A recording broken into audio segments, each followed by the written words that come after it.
नाजरीन, रुपया पैसा में आपको खुश आमदीद कहते हैं। मैं हूं अली नासिर और मईशत के मुतालिक बात करनी है। आज काफ़ी अरसे के बाद मैं ऐसा महसूस करता हूं कि मुल्क के अंदर सनती तरक्की के ऊपर भी थोड़ी सी बात हो जाए, क्योंकि आपको पता है गर्मा गर्मी इस तरह की रही, हर कोई सियासत पर बात करता रहा, सियासत यूं तो सियासत वूँ।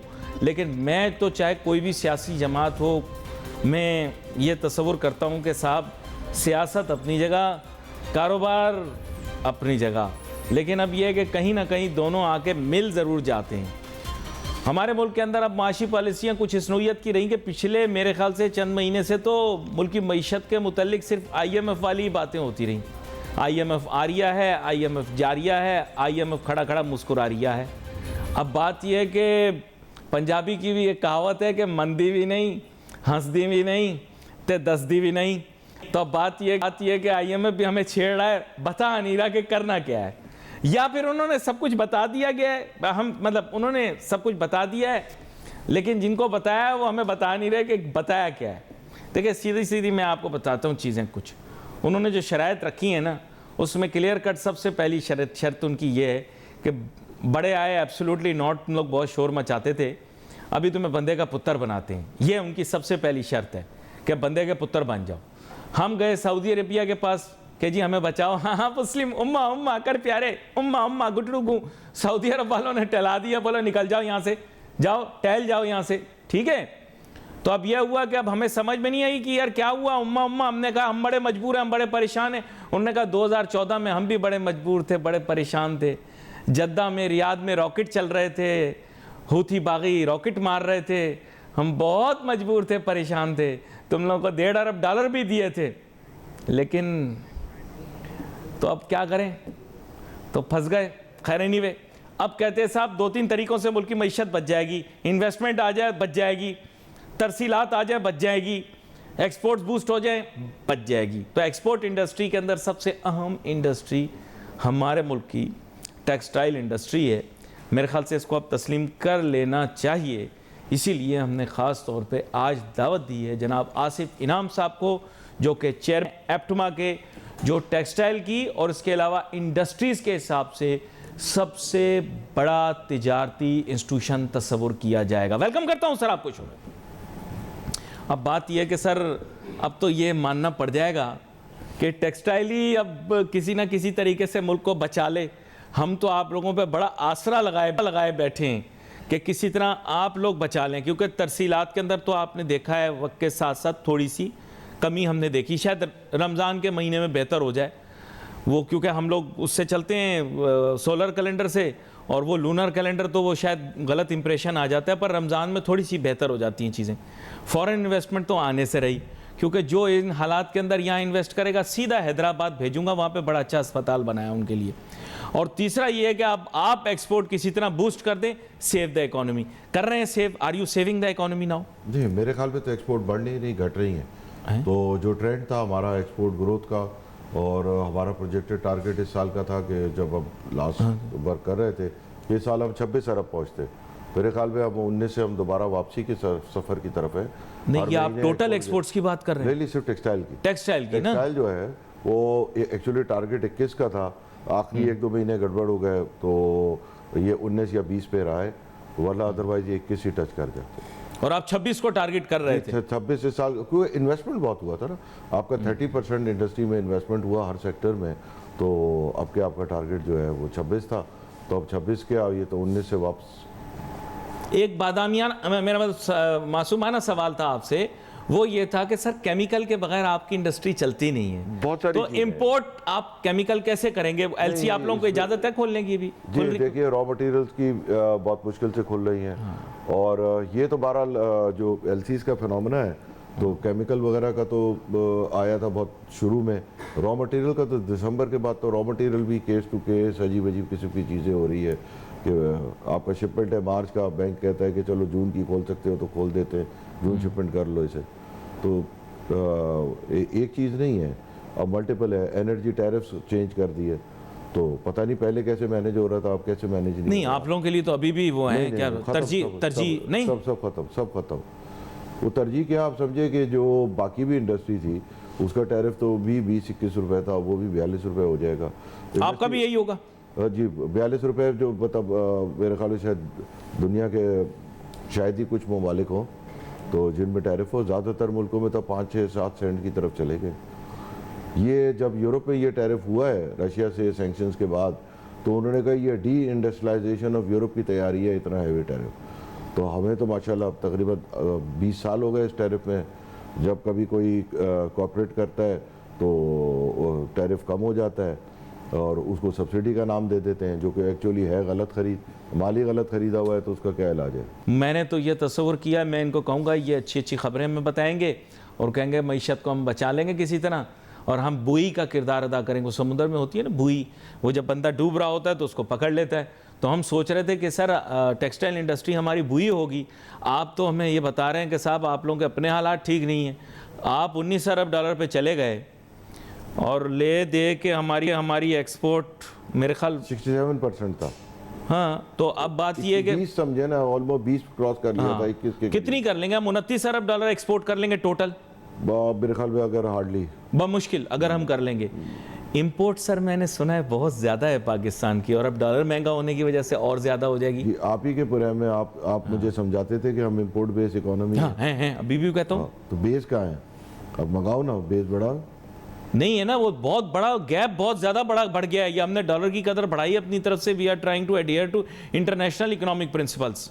तो मैं ये कह रहा था आसिफ इनाम साहब, आप कोई रास्ता तो निकालें, आप लोग कोई कुछ तो बढ़ा लें। किस तरह से करेंगे? देखिए रेमिटेंसेस हैं, लेकिन even if we get record remittances, आपका इतना IMF सही कह रही है ना, कहाँ से पूरा करोगे आप जून तक? आप मुझे बताएं कहाँ से पूरा करेंगे? ये IMF का पूरा में जो सबसे बड़ी रुकावट है ना, कि IMF आपसे सस्टेनेबल प्लान मांग रही है ना ये। तो आपके पास सस्टेनेबल प्लान नहीं, आपकी एक्सपोर्ट रेमिटेंस गिर रही है सर, रेमिटेंस बढ़ नहीं रही।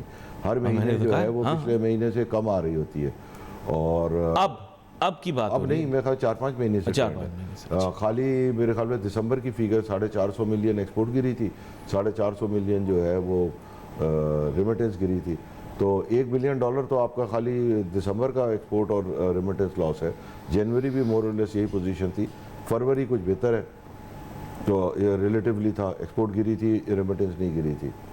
अभी जबकि आपके पास ये है कि रिकॉर्ड माइग्रेशन, मतलब 10 लाख हुनरमंद अफराद इस मुल्क को छोड़ जा रहे, ब्रेन ड्रेन के बाद ये हाल है कि पैसे नहीं बढ़ रहे। नहीं, लेकिन आप देखें, you are right now, I can say for one कि it's yours is one of the most influential, APTMA is the most influential trade body.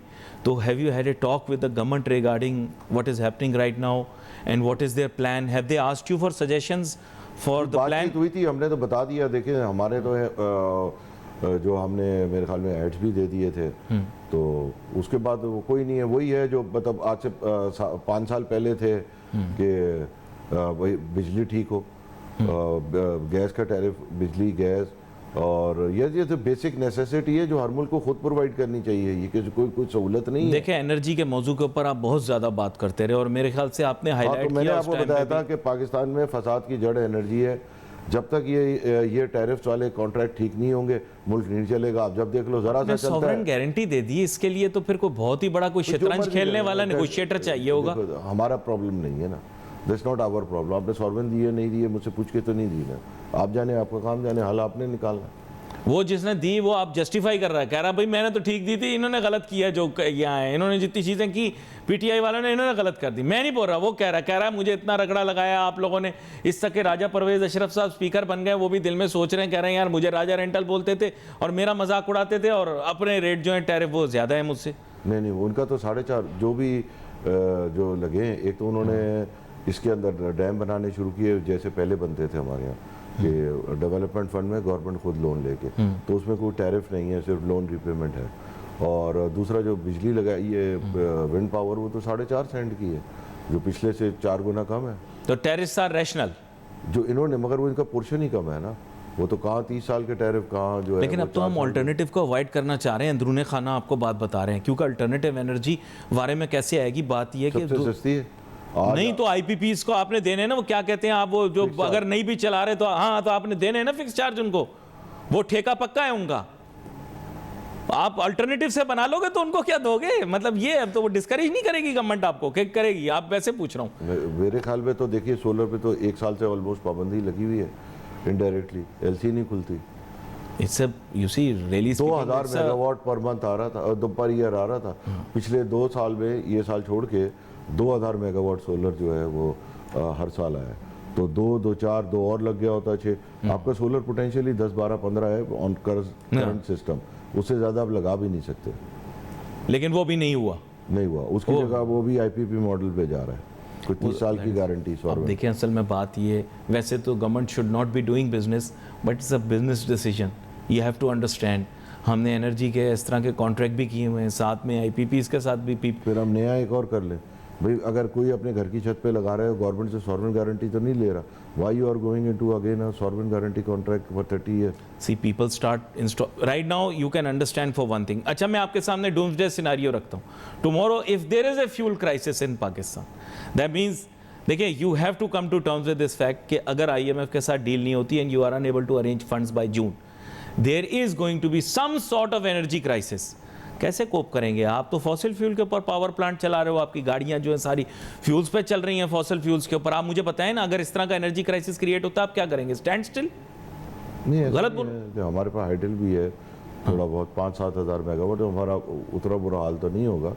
मगर ये है कि जैसे मैं अभी गया था लेबनान, वहाँ हफ्ते में 1 दिन 1 घंटे घरों को बिजली देते हैं, हफ्ते में 1 दिन 1 घंटे। मतलब आप छेड़ रहे हैं मुझे? नहीं, मैं बता रहा हूँ, मतलब वो भी हमारे जैसे गोश्त पोश के इंसान है।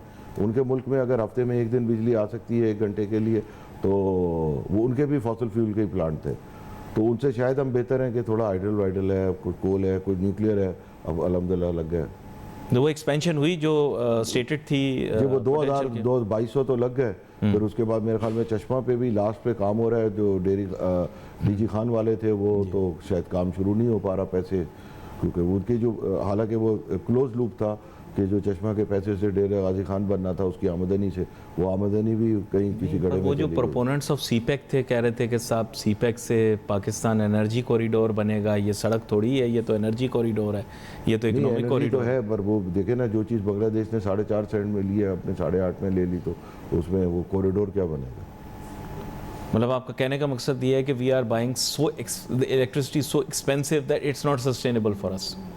What happens if we are unable to pay them? Let's say, again doomsday scenario. What happens if we don't pay them? That's it. They won't supply, ना?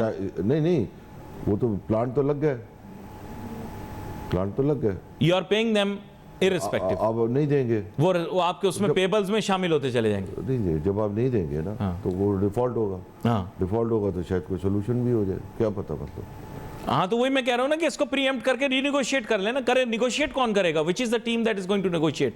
Why don't they add industrialist into it who can talk about commercial aspects of it? Industrialist तो आधे मर्द भी industrialist हैं, हमारे भाई हैं आधे मर्द में तो शामिल। मतलब हम उसी से तो नहीं, पावर प्लांट भी उन लोगों ने ही लगा। मतलब अब क्या कहे कि हम उन्हीं से दवाई कराएंगे जिनके सबब बीमार हुए। तो हाँ, ये देखें ना, बिजनेसमैन भी बहुत डाइवर्सिफाइड है और बहुत खुदगर्ज भी हैं, खासी बड़ी तादाद। तो मैं नहीं, तो बारे में कहा। अच्छा, वो आप ये, अच्छा मैं एक बात आपसे पूछनी है। एक दफ़ा आपने बहुत बड़ा मुझे चार्ट दिखाया था, टीवी पे हमने चलाया भी था, जिसमें आपने एफिशिएंसी वगैरह दिखाई थी। Just for my own knowledge, इसके ये जो आईपीपीज हैं, इनका पे बैक पीरियड क्या है? क्योंकि आप भी टेक्सटाइल में काम करते हैं, प्रोजेक्ट जब भी लगता है उसका पे बैक पीरियड निकालते हैं। Have they actually earn the money that they had invested? Right now they are reaping profits, और हैव दे? कई में तो डाउटफुल है कि इन्वेस्ट किया भी था या नहीं, ब्रांड ही इन्फ्लेट करके किकबैक लेके लग गए थे। सब आए हुए अखबारों में, मेरी कहने की जरूरत नहीं है। तो आपका कहने का मकसद ये है कि बहुत सारे ऐसे होंगे जिन्हें रिकवर कर लिया होगा ना? लगाया ही कुछ नहीं, मैं तो खाली पेपर घूमे थे ना। सर बहुत बड़ी बड़ी बातें कर रहे हैं। नहीं, मैं ये तो अखबारों में आ चुका। ये उसकी सुप्रीम कोर्ट में you are trying to say that those power plants were over inflated when they were quoted, the prices were quoted, that means they may have been obsolete. Otherwise, how could someone inflate the price so much? Where were the banks who were financing them? आप मुझसे क्यों कहलवा रहे हैं? आप report पढ़ लेना जो उसकी। But our banks financed it, now of course other banks are बाहर के, उसमें कोई नहीं है। सॉवरेन गारंटी के बाद कोई वैल्यू नहीं है ना। आप गवर्नमेंट ऑफ पाकिस्तान ने फाइनेंस किया। ये बड़ा यूनिक आपने सिनारियो रख दिया है। और यूनिक नहीं है, तो ये कॉमन नॉलेज है। नहीं, कॉमन नॉलेज तो है, लेकिन common as in common man knowledge नहीं है ना। ये बेचारे तो केलों का बॉयकॉट करके खुश हो रहे हैं कि हमने केलों का बॉयकॉट कर दिया। हमारी कौम का सर लेवल ये है। आप इस तरह की देखे बातें करें, आप हाई फाई बातें कर रहे हैं। हमारे लोग समझ रहे हम केलों का बॉयकॉट करके हम जीत जाएंगे। I don't understand, they don't realize the crux of the problem is massive. It is macro in nature. It's not a very micro problem. IPP का बाइकआउट करके भी नहीं है, उसका तो फिक्स चार्ज है ना, आप बॉयकॉट कैसे करेंगे सर? कर लो बाइकआउट। अरे सर ये ऐसे लोग हैं, यकीन करो डॉलरों का बाइकआउट कर दिया ना, 280 का हो गया। यकीन करें मैं हैरान होता हूं अपनी कौम के ऊपर कि इनकी क्या अकल है, इनकी क्या आईक्यू लेवल है। मैं चाहता हूं कि कोई इंटरनेशनल एनालिस्ट आए, जरा इनका इंस्पेक्शन होना चाहिए हमारी कौम का। 25 करोड़ लोगों का काफी टाइम लगेगा, नादरा से इनका रिकॉर्ड निकाल के एक एक बंदे का साइको एनालिसिस होना चाहिए कि कितना बड़ा जो है मरीज है। नहीं, मैं आपको रियलिटी बता सर, ये लोग बोल रहे हैं डॉलर का बायकॉट कर दो, डॉलर सस्ता हो जाएगा। यानी आप लेवल चेक करें, मतलब या फिर आप तो फैक्ट्री बंद कर दें ना, आप छोड़ें, आप भी बायकॉट कर दें डॉलर का। सर ये किस तरह की बातें करते हैं? वो भी इंडस्ट्री की हालात जनरली इस वक्त बहुत खराब है, लोग अंडर एस्टिमेट कर रहे हैं और इसका रेवेन्यू और हर चीज पे इफेक्ट आएगा ना सर। अच्छा मेरी कॉस्टिंग का बताएं, आपको फायदा, लोग बोल रहे हैं एक्सपोर्टरों को बड़ा फायदा हुआ, इनकी चांदी हो गई 280 का हो गया डॉलर, इनके तो वारे न्यारे हो गए, उन्होंने लूट सेल लगा दी, बहुत पैसा कमाया। नहीं, जो डायरेक्ट एक्सपोर्टर्स हैं उनको थोड़ा सा बेनिफिट हुआ, बट वो टेम्परेरी है। उससे क्या है, कॉटन की एलसी से लेकर हर चीज़ तो इम्पोर्ट हो रही होती है। नहीं, लोग बोल रहे हैं कि लोगों के वारे न्यारे हो गए, इन्होंने ऑर्डर भेजा। अब इनकी लिमिटेड व्यू है, ये समझते हैं एक ऑर्डर पे पैसे बनते हैं। एक ऑर्डर पे पैसे बनते हैं सर? नहीं। जो साला ये एक ऑर्डर के ऊपर पैसे बना के बड़ी बड़ी टेक्सटाइल मिलें खड़ी हो जाती हैं, ऐसी मासूमाना सवाल है। नहीं, उनका भी अब आपको तो one side of the coin नजर आ रहा है ना। हाँ। जो 22% मार्कअप हो गया, उस पर कोई जिंदा रह सकता है? 22 अभी है, थोड़ा बढ़ेगा, आप ज़हनी तौर पर तैयार हो जाए। जो 22-23% मार्कअप है, उस पर कौन जिंदा रह सकता है? हर एक के फाइनेंस हेड जो है 4-4 गुना बढ़ गए हैं। तो अच्छा, ये आप लोगों की वेरिएबल अरेंजमेंट होती है, because it's a working capital arrangement after capital है। और हाँ, नहीं, इवन प्रोजेक्ट फाइनेंस के ऊपर do they charge you variable? और नहीं, प्रोजेक्ट फाइनेंस की भी नेचर है, वो कई वेरिएबल भी होते हैं। जो नॉर्मल बिजनेस है, सिर्फ टर्फ और LTFF में लॉक था पीरियड, वो भी जिसने पुराना लिया हुआ है, नए में तो वो भी नहीं है। और जरूरत देखिए, इन्वेस्टमेंट का तो इसमें कोई इशू ही नहीं है। इस वक्त तो हम बात कर रहे हैं जो लगा हुआ है उसका सर्वाइवल कैसे हो। इन्वेस्टमेंट तो बहुत, आप पता नहीं किधर की बात कर रहे हैं, इन्वेस्टमेंट वगैरह। और वैसे भी खुद गवर्नमेंट ने मशीनरी पे, इंपोर्ट पे पाबंदी लगाई हुई है, तो उसका भी कोई इशू नहीं है। मतलब वो तो कोई टॉपिक ही नहीं है, जब गवर्नमेंट खुद नहीं चाहती मशीनरी आए, और ना कोई लगाना चाहता ना कोई लेना, इसलिए कोई उस पर शोर भी। भट्टा इस चक्कर में बैठा है आप लोगों की मशीनरी मंगवाने के चक्कर में। उसमें क्यों बैठा है? कह रहे हैं करंट अकाउंट डेफिसिट और ट्रेड डेफिसिट। गाड़ियां मंगाने से नहीं बैठा, मशीनरी मंगाने से बैठ गया। ये अब एक टेक्निकल सवाल है। काफ़ी ऐसे हकायक पर से मैं कहूँगा पर्दा तो नहीं उठा, क्योंकि इन्होंने बताया कि ऑलरेडी कोटेड चीज़ें, ऑलरेडी स्टेटेड चीज़ें। तो मैं वही अपनी कौम को समझाता रहता हूँ कि आप लोग पेटी इश्यूज़ के पीछे पड़े रहते हैं, और ये बॉयकॉट, केलों का बॉयकॉट और ये सब इन चक्रों में पड़ के you are feeling happy. The actual leakages exist somewhere else. Your country's actual problems are of macro nature. Asif Inam साहब, अब ये आपने एक मैक्रो नेचर की प्रॉब्लम बताई, इशू बताया, और उस पर काफ़ी हमने डिस्कशन की है। बट मैनी पीपल बिलीव, अब देखिए, एक तो ये ब्लेटेंट करप्शन होती है ना, जहाँ पे एक ऐसी होती है जिसे हम वाइट कॉलर क्राइम कहते हैं। अब that is going on a large scale in the country. Every जैसे आपने बताया कि अपने भी उसके अंदर कुछ ऐसे लोग हैं जो मर्ज की वजह बने हुए हैं। Every big business requires capital to be setup, जिसके लिए वर्ड माफिया यूज होता है, भी। लेकिन I think too many resources in our country were dedicated towards real estate and property development. Because of that industry suffered severely. नहीं, ये वजह नहीं। अच्छा आप बताएं। नहीं बताएं। इंडस्ट्री इसलिए कि आपका एंटी इंडस्ट्री 22 है। आपके तमाम टैक्सेस जो है वो डिज़ाइन ही सिर्फ इंडस्ट्री पे होते हैं। आपने बाकी सारे सेक्टर को अनटैक्स छोड़ा। मेरे ख्याल में इस रिवर्स के कोई इंडस्ट्री लगाना नहीं चाहता, इसलिए कि उसमें मार्जिन्स बहुत कम है, उसमें आपको 50 इदारों को डील करना पड़ता है। तो वाई एनीबडी शुड, जो आपको हैसल फ्री इनकम होगी रिलेटिवली, तो आप वही करेंगे। Running a business is a headache in Pakistan. नहीं, बिजनेस से ज़्यादा इंडस्ट्री तो उससे भी बड़ा है ना, मतलब उसमें और 25 डिपार्टमेंट बढ़ जाते हैं। ये भी बात है।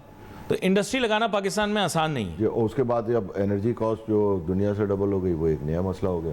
तो इंडस्ट्री, मतलब ये तो मैं हैरान था कि पिछले टाइम में इतनी इंडस्ट्री कैसे लग गई, इतना, मतलब आई वाज सरप्राइज है। मेरे ख्याल में लोग गलती कर रहे थे, तो वो अनफॉर्चुनेटली सही साबित हुआ कि जितनों ने लगाया वो इस सर पकड़ के ही बैठे हैं। अच्छा, ये just for my own knowledge से, क्योंकि काफ़ी दफ़ा आप एक्सप्लेनेटरी तौर पर बताते हैं, मेरा भी तदरीस से ताल्लुक़ है, आपसे काफ़ी चीज़ें सीख लेता हूँ। आपके फाइनेंशियल जो ओवरऑल आउटले है, उसके अंदर कितना बड़ा कंपोनेंट है इंटरेस्ट या फाइनेंशियल कॉस्ट या आप समझे कॉस्ट ऑफ फंड्स? देखिए इंडिविजुअल बेसिस पे है, मगर मेरे ख्याल में जैसे अपना स्पिनिंग में है जी। उसमें वो ज़्यादा है, क्योंकि उनको 5-6 महीने की रुई स्टॉक करनी पड़ती है। यान में थोड़ा कम है। इसी तरीके से जितना आप आगे कंपोजिट का बताएं ना, आप तो इन्हीं का दौर चला, अब तो बड़ी मिले हैं। नहीं, वो बड़ी हैं, पर ये दौर आते जाते रहते हैं, कभी बड़े हो रहे होते हैं, कभी छोटे लग रहे होते हैं। ये बहुत सारे इसके अभी तो इंटीग्रेटेड का दौर चल रहा है ना सर? जो वो भी मेन तो टैक्स रीज़न है कि टैक्स की वजह से, वरना पूरे आप देखें कि बांग्लादेश इस वक्त लार्जेस्ट टेक्सटाइल सिटी बना रहा है, तो इसी बेसिस पे बना रहा है कि यहाँ स्पिनिंग हो रही हो, यहाँ वीविंग हो, यहाँ गारमेंट्स की फैक्ट्रियाँ हो, यहाँ डाइंग फिनिशिंग हो, ये सभी एक नहीं, but is it a capital intensive industry? That's what I am asking. किस पे? आपकी textile industry, is it a human resource intensive और is it a capital intensive? या इट्स बहुत कैपिटल तो अब बहुत हर चीज़ में ही चाहिए कैपिटल, क्योंकि 300 रुपए का बस 280 के डॉलर में तो कैपिटल तो एरोड ही हो गया। 300 नहीं बोलना प्लीज, आपकी बात जो है ना 280 जो भी है उस पर आपका कैपिटल तो एरोड हो गया। अब तो वैसे इरेलेवेंट हो गया, यकीन करें। अब तो 2-3 रुपए कम होते हैं पेट्रोल पे तो असर ही महसूस नहीं होता। लोग कहते हैं जी कम हो गया, ज़्यादा हो गया। मैं कहता हूँ पहले होता था फील कि 2-3 रुपए के ऊपर भी हम हुकूमत का गिरबान पकड़ लेते थे। 35 रुपये बिल आया, अगली दफ़ा 42 रुपये आएगा। मेरे ख्याल में 42 के बिल अगर आ गए लोगों को तो वो दे नहीं सकेंगे। सिंगल ये बेसिकली ये सिंगल टैरिफ रेजीम आ रही है ना? नहीं, अब बात सिंगल टैरिफ नहीं है ना। सिंगल टैरिफ भी तो ठीक हो ना, रीजनली तो ठीक हो। अगर आपने गलत लिया हुआ है तो उसका हम जिम्मेदार तो नहीं है, कौम ने तो नहीं लिया हुआ, तो उसका आप हल भी है, जिसने लिया है वो हल निकाले। अच्छा फिर ये बता दें कि एनर्जी कितना बड़ा कंपोनेंट है, ये तो अंडरस्टूड होगा ना with in the industry wide. Conversion का तकरीबन 50 से 55% जो है एनर्जी है, 50% का। रियली? ऑपरेशनल एक्सपेंसेस के अंदर 55% एनर्जी? 50 डिपेंड करता है, डिपेंडिंग ऑन द इंडस्ट्री। रफली I am just saying ball park. अब तो आप टोटल करेंगे ना, इतना एनर्जी, इतना ये 120 बन जाएगा, कोई 20 लॉस होगा। ये चीज़ें पूरी ही नहीं हो रही, लेकिन ball park is around that. Depends on counts वगैरह भी कई चीज़ें, but normally 30 to 50। That's a lot. अच्छा, चाइना फिर इसका मतलब है इस पे सेव करता रहा जब वो अपने यहाँ ज़्यादा टेक्सटाइल लगा रहे थे। हाँ, उनके तो जिंगयांग में तो 5 सेंट की एनर्जी है। और व्हाट अबाउट वियतनाम? वियतनाम में उन्होंने तो सबसे पहले जो हाइडल डैम्स लगाए थे वो डेडिकेटेड इंडस्ट्री के, उन्होंने ये किया कि पहले इंडस्ट्री लगाओ, मुल्क खुद तरक्की कर लेगा। हम तो 10-10 रुपए का चंदा लेके कर रहे थे ना। आप तो खुद कम्युनिटी का बड़ा काम करते हैं, आपको पता होगा। इतने में तो मस्जिद का नलका नहीं लगता, लेकिन हम 10-10 रुपए चंदा करके डैम बना रहे थे। नहीं, वो देखिए दैट वाज, मैं उसके बहुत हक में हूँ। वो रेफरेंडम था, देखिए मतलब माइंड बनाने के लिए, इसमें अगर 1 करोड़ या 2 करोड़ आदमियों ने 10 रुपए भी डाले तो उन्होंने अपना वोट डाला कि जी हम सपोर्ट करते हैं इसको। तो वो अनकंट्रोवर्शियल आपका बनना शुरू हो गया, जिसपे शायद अब मेरे ख्याल में काम बंद हो गया हो। नहीं, नोटू ही नहीं है। वो लोग देंगे आपको, वो देंगे, लेकिन आपको पता है वो नहीं, मगर उसका तो अब आपकी 25 फ्लेक्सिबल होना पड़ेगा। आपकी इन्फ्लेशन है वो 2000 अरब है, तो मेरे ख्याल में अगर 1 साल डिले होगा तो उसके 250 अरब। एस्केलेशन बहुत ज्यादा है सर, उसकी एस्केलेशन इतनी है, वो टाइम पे बन जाना चाहिए था। अब वो बन रहा है, उसको तो 60 रुपए में बनना चाहिए था। और वो तो छोड़ देना, अभी भी 2000 अरब में ही बन रहा था ना। तो अब अगर एक साल डिले विल भी 250 से 450 अरब डिले कॉस्ट। मैं आपको बता रहा हूँ, बनाना ही नहीं वो हमें बहुत लॉस होगा। हमारा जो इंडस वाटर ट्रीटी है उसके तहत जो पानी हम 70 साल में इस्तेमाल नहीं करेंगे वो हमें गलत एलोकेट समझा जाएगा, और वो इंडिया उसके लिए एडवांस में ही नहरें बना रहा है कि इन्होंने तो डैम नहीं बनाना, हम डैम और नहर बना लें। They want to take Indus and this Jhelum and Chenab water to Rajasthan. वो अब ये है ना सर, असल में पाक स्टडीज़ की किताब में गलत पढ़ा दिया ना हमें। बोला सारे के सारे रिवर के जो मुंह हैं वो सारे कश्मीर में खुलते हो, तो शुक्र है गूगल अर्थ आ गया, हम लोगों को पता लग गया। सारे उधर ही और भी हैं, हिमाचल में भी हैं, हिमाचल में भी हैं 3 के हेड और 2 के ये हैं, और एक हिमालय से आ रहा है, वो घूम के वहाँ जाता है। लेकिन जैसे आपने कहा कि वो घूम के वहाँ जाता है, वहीं रोक लें, वहीं पानी रख लें। और जैसे आपने कहा फ्यूचर में उनके डिज़ाइन बड़े खतरनाक है। हमारे जो, और वो इंडस पे भी डैम बना रहे हैं, फिर हम क्या करेंगे लद्दाख के। लेकिन हम क्या करेंगे फिर उसके बाद? कोई आपको खैर से हमारी को पॉलिसी या स्ट्रेटजी? हम की डेफिनेशन भी बहुत डिफरेंट है ना। मतलब हम की डेफिनेशन है, हम पाकिस्तानी मतलब अब इसमें से बहुत सारे मेरे पाकिस्तानियों, मतलब मेरा मकसद ये है कि ये पाकिस्तानियों की बात हो रही है सबकी।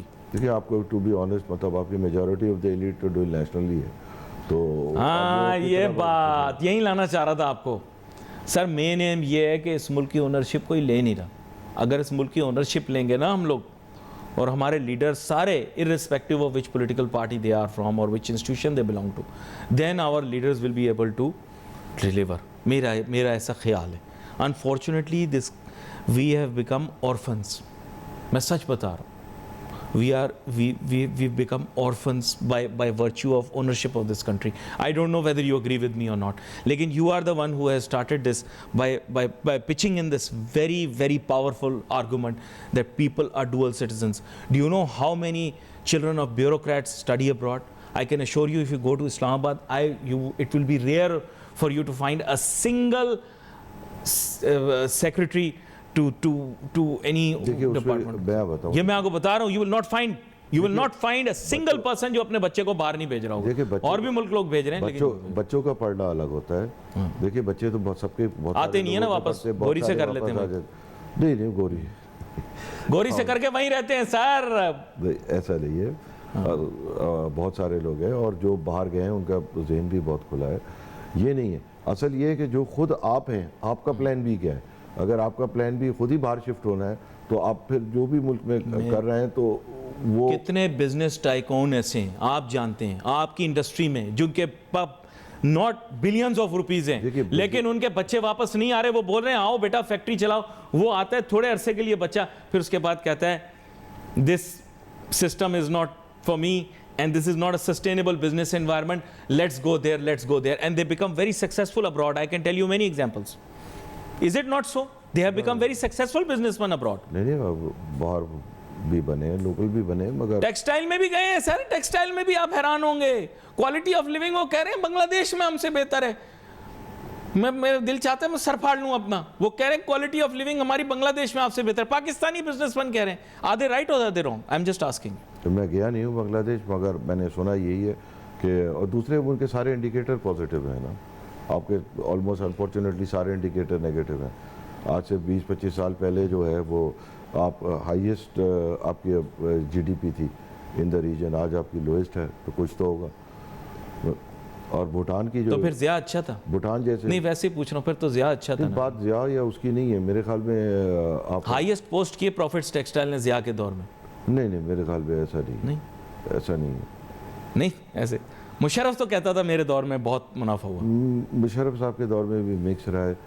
देखिए टेक्सटाइल इटसेल्फ कुछ सिक्लिकल बिजनेस है, तो उसमें लकीली कहीं भी आ सकते हैं, मगर कॉन्स्टेंटली जो है वो किसी के भी आप ये दौर में नहीं. आप एक्सपेंशन के पॉइंट ऑफ व्यू से देखें जी, प्रॉफिट और फ्यूचर आउटलुक आपकी एक्सपेंशन से, कमिटमेंट से आ जाती है. वो आपने पिछले 3-4 साल में ही देखी थी कि लोगों ने इतना बड़ा इन्वेस्टमेंट किया पाकिस्तान की तारीख में कभी नहीं हुआ. हर सेक्टर में हुआ. और लॉकडाउन के दौरान भी हुआ, मैंने सुना है. नहीं, और जो शुरू में मशीनरी आई है तो 2-2 महीने की डिलीवरी थी, आज 2-2 साल की डिलीवरी है. I am running out of time. एक बड़े मज़े की आपको बात बताऊं, पाकिस्तान के अंदर आजकल ये गाड़ियाँ खरीदने के पीछे लग गए लोग. People are purchasing old and booking new automobiles and they think that investing in depreciating assets is going to give them again. नहीं, वो लॉजिकल है क्योंकि उसमें करेंसी आर्बिट्राज है ना, कि आपने 200 या 250 में 200 की प्राइस थी, वो देखा आपने 10% बढ़ी है, करेंसी 20% डिवैल्यू हो गई, तो आपको आर्बिट्राज नज़र आ रहा है उसमें. You are the first businessman who spoken about this foreign currency arbitrage. और मैं चाहूँगा अगले प्रोग्राम के अंदर ये एक मौजू भी हम बना लेते हैं, क्योंकि ये आर्बिट्राज का जो इशू है ये बड़ा ही सिवियर. होल्डिंग की फॉर्म आ जाएगी ना, ये इसको कहते हैं इसमें सस्ता माल छुपा है. And such is it. People were doing it in gold previously, they were trying, but gold market obviously is kind of hooked to international prices. खैर, आपका बहुत शुक्रिया आसिफ नाम साहब, आप प्रोग्राम पे तशरीफ लाए. We wait for your messages on Facebook. Ali Nasir, हमारी टीम को इजाज़त दीजिए. अल्लाह हाफिज़.